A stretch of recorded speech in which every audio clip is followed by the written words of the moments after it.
আল্লাহ সুবহানাহু ওয়া তাআলা বলতেছেন ওয়াদারু যাহিরাল ইসমি ওয়া বাতিনাহু, ও দুনিয়ার মানুষেরা তোমরা প্রকাশ্য এবং অপ্রকাশ্য গুনাহগুলো ছাড়িয়া দাও।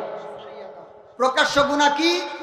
প্রকাশ্য গুনাহ হচ্ছে এই নাটক কনসার্ট, প্রকাশ্য গুনাহ হচ্ছে টিভির উলঙ্গ মহিলার দিকে তাকানো, প্রকাশ্য গুনাহ হচ্ছে চুরি ডাকাতি ছিনতাই রাহাজানি, এগুলা হচ্ছে প্রকাশ্য গুনাহ। আবার কিছু আছে অপ্রকাশ্য গুনাহ, গোপন গুনাহ। কি গুনাহ? আরেকটু জোরে বলেন, আরেকটু জোরে বলেন। কিছু আছে গোপন গুনাহ। এই গোপন গুনাহ মানুষদেরকে ভিতর থেকে ধ্বংস করে দেয়। গোপন গুনাহ কি করে? গোপন গুনাহ মানুষকে ভিতর থেকে ধ্বংস করে দেয়।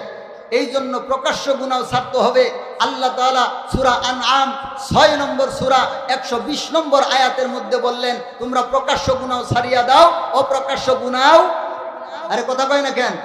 প্রকাশ্য গুনাহ ছাড়িয়া দাও, অপ্রকাশ্য গুনাহ ছাড়িয়া দাও। কারণ এই প্রকাশ্য অপ্রকাশ্য গুনাহ যদি তোমাদের মধ্যে থাকে, তাহলে আমি অচিরেই তোমাদেরকে জাহান্নামের সম্মুখীন